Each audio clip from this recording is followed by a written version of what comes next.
She was called a prophet. She was called a fraud. A saint to some, a deceiver to others. Her name was Helena Petrovna Blavatsky. A woman who stepped into the stage of history not to be admired, but to provoke. In a world dominated by men of science and men of faith, she dared to ask questions no one wanted to hear. Questions that still echo today. What is the true nature of the soul? Is there a hidden law governing the rise and fall of every life? And if truth exists, why has it always been veiled in secrecy? Blavatsky's answer was both simple and terrifying. There is no religion higher than truth. Truth that burns illusions. Truth that breaks chains. Truth that demands transformation. But who was she, really? A mystic, touched by hidden masters? A charlatan, weaving myths for attention? Or something stranger, a messenger carrying fragments of a wisdom older than history itself? Her life defied explanation. She traveled where others feared to go. She spoke with authority in languages of the past. She uncovered fragments of traditions that whispered of a greater unity behind all religions. And yet, she paid the price. Ridiculed by scientists. Condemned by priests. Adored by seekers. The world could not decide whether to crucify her or to crown her. But perhaps that is the very sign of her importance. For truth is never comfortable. It unsettles. It divides. It asks you to choose. Her message was not for the faint-hearted. It was not meant to soothe. It was meant to awaken. Awaken you, to the possibility that reality is far larger than you were told. Awaken you, to the idea that destiny is not blind chance, but a law written in fire.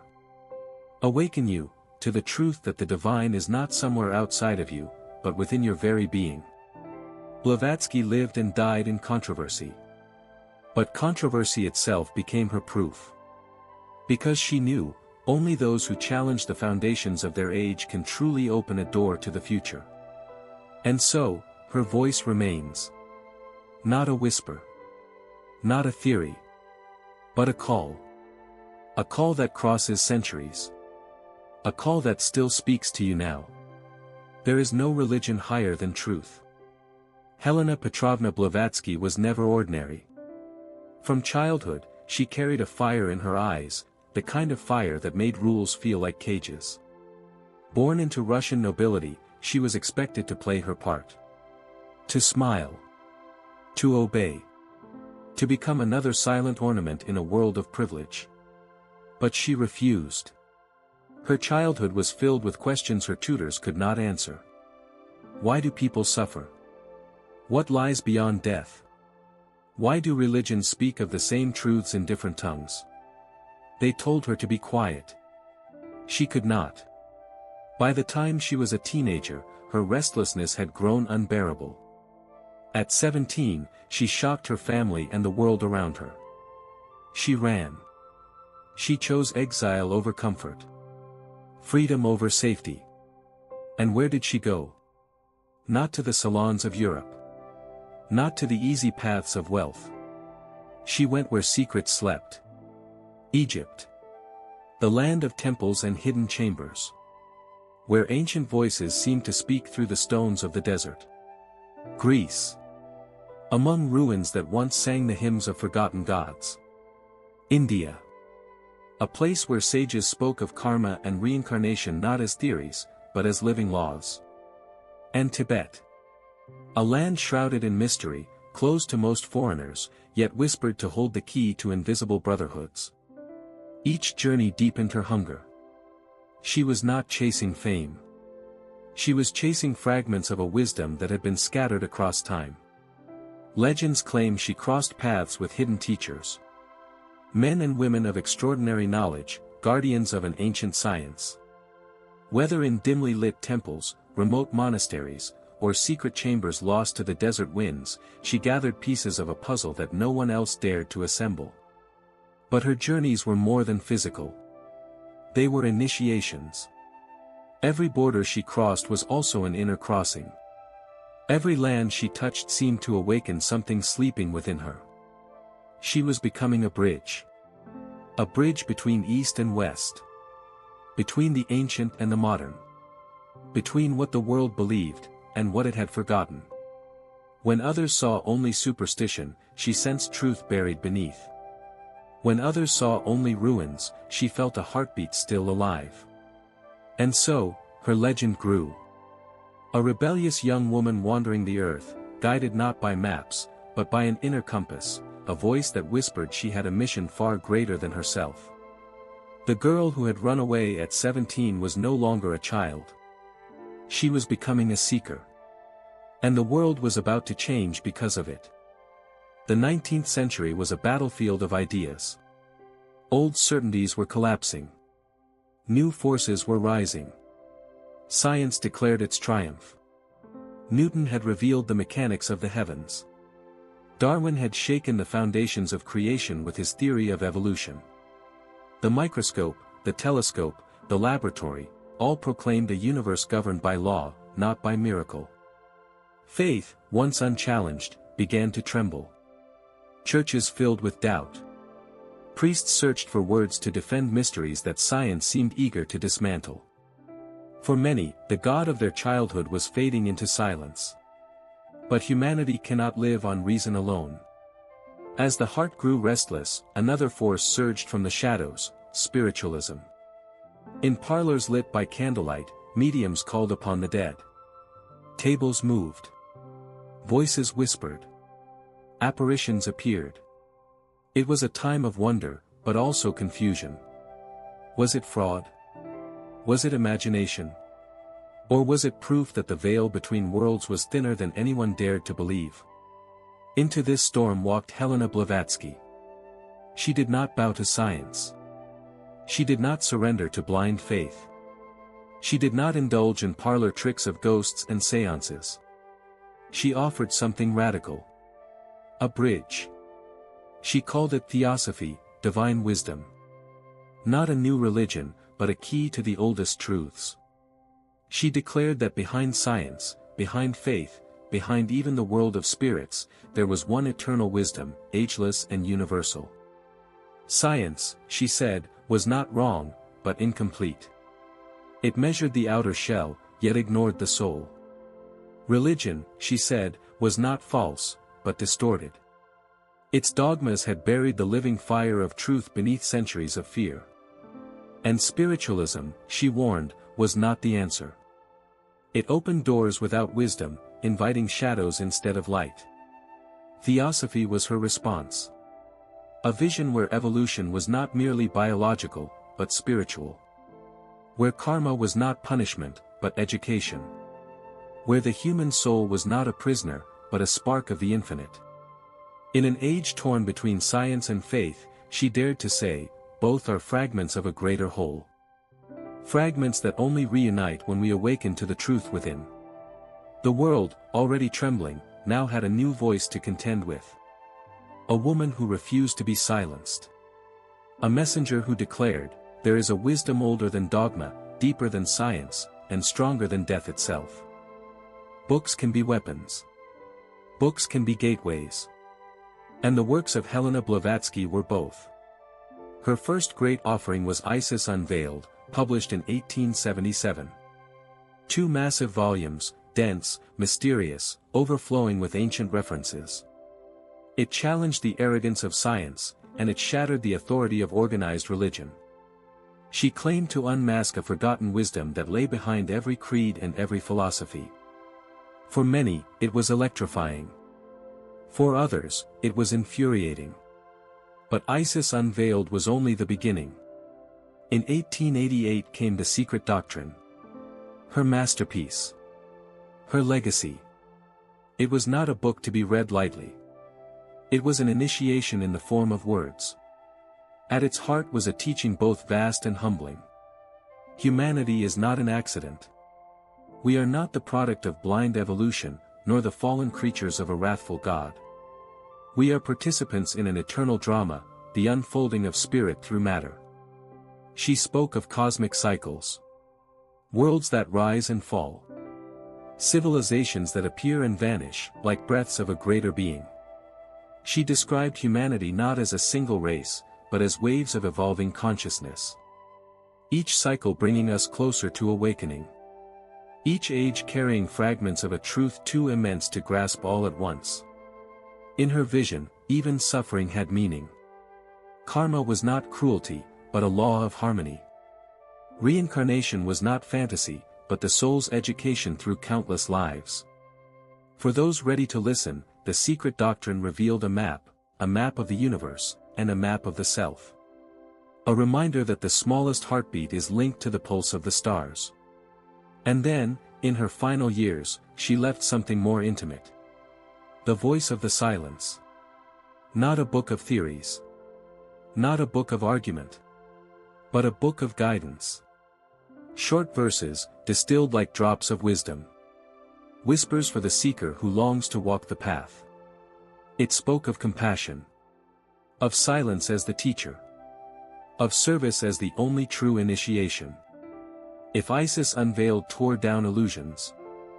If the secret doctrine revealed the vastness of truth. Then the voice of the silence offered the key to live it. Together, her books were not merely works of philosophy. They were doorways. Doorways through which generations of seekers would step. To glimpse the eternal hidden behind the veil of the world. In 1875, in New York City, a seed was planted. A seed that would grow into one of the most daring spiritual movements of modern times. It began with a gathering of seekers.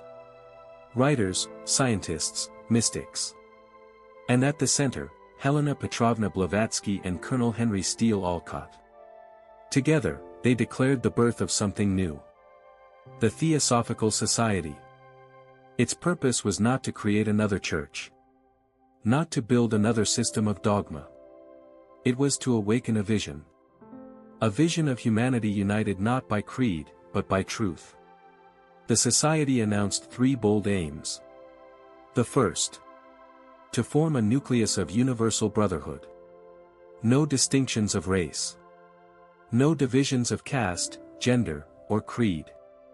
A community beyond the walls that humanity had built for itself. The second. To encourage the study of comparative religion, philosophy, and science. Not to prove one right and another wrong. But to discover the golden thread that runs through them all. And the third. To investigate the hidden laws of nature. And the latent powers within the human being. For the mysteries of life were not meant to remain forever sealed. It was a manifesto against separation. Against ignorance. Against the blindness that had divided the world for centuries. The Theosophical Society declared. Humanity is one family. All religions are branches of a single tree. Science and spirit are not enemies, but companions. And every soul carries within it the spark of the divine. It was radical. It was dangerous. It was inspiring. From the moment of its birth, the society spread like fire. From America to India, from Europe to Australia, lodges were founded. Men and women, young and old, seekers of every background gathered under its banner. What united them was not belief, but a calling. A sense that the age of blind faith and blind materialism had ended. That a new synthesis was needed. That wisdom was not locked in the past. But alive, waiting to be rediscovered. The Theosophical Society was never meant to be comfortable. It was meant to be a challenge. A reminder that each human being is more than a body, more than a name, more than a fleeting life. It was, and remains, a call to awaken. A call to remember. A call to live as though there truly is no religion higher than truth. Behind Helena Blavatsky's words, there was always a shadow. A presence she never denied, but never fully revealed. She spoke of the Mahatmas. The great souls. Hidden teachers who walked unseen among humanity.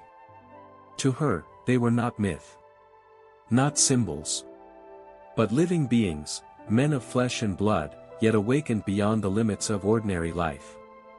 guardians of a wisdom too vast, too dangerous, to be released without care. Blavatsky claimed she was their messenger.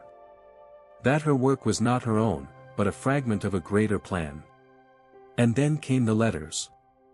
Mysterious notes said to materialize out of thin air. Pages written in a script no hand had touched, appearing inside closed rooms, falling from ceilings, sliding between the folds of sealed envelopes. They spoke of cosmic law.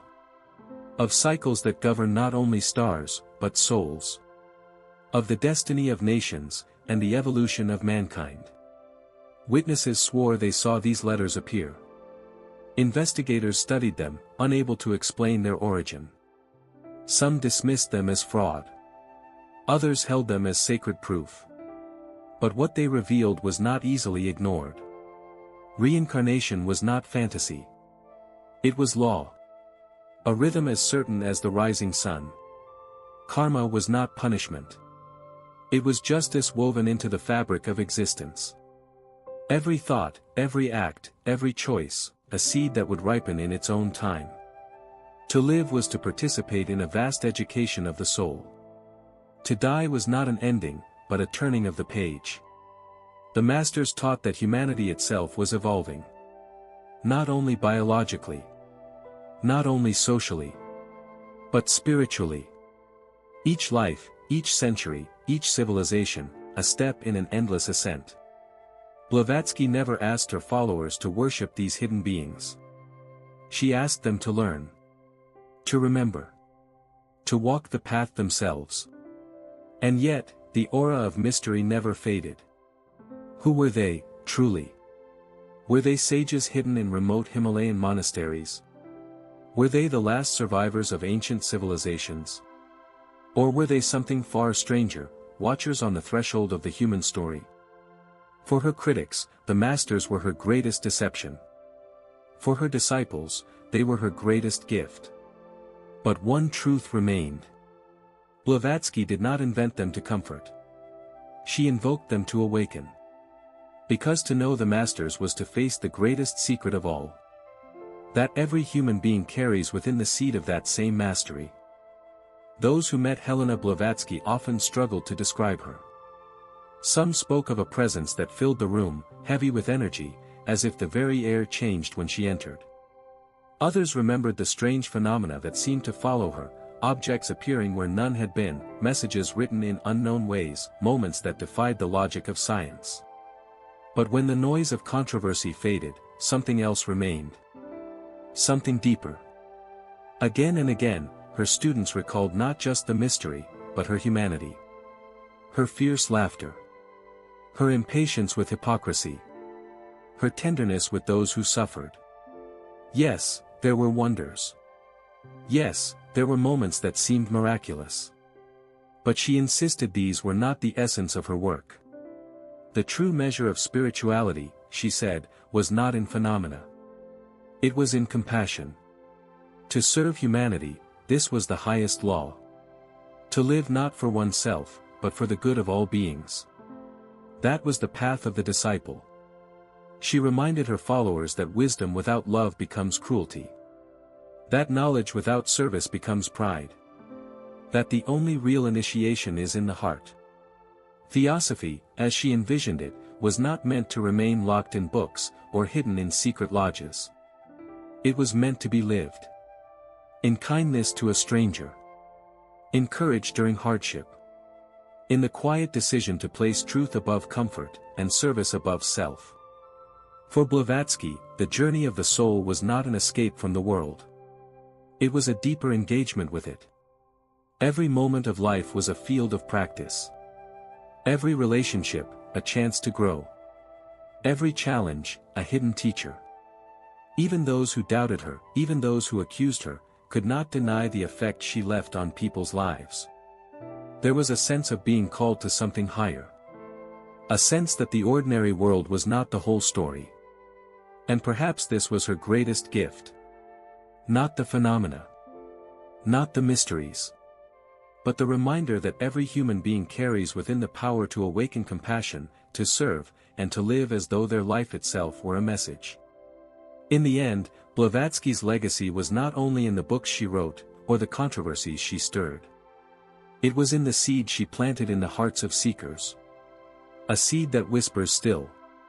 True spirituality is not about powers. It is about love in action. You are not a shadow wandering without purpose. You are not a prisoner of chance.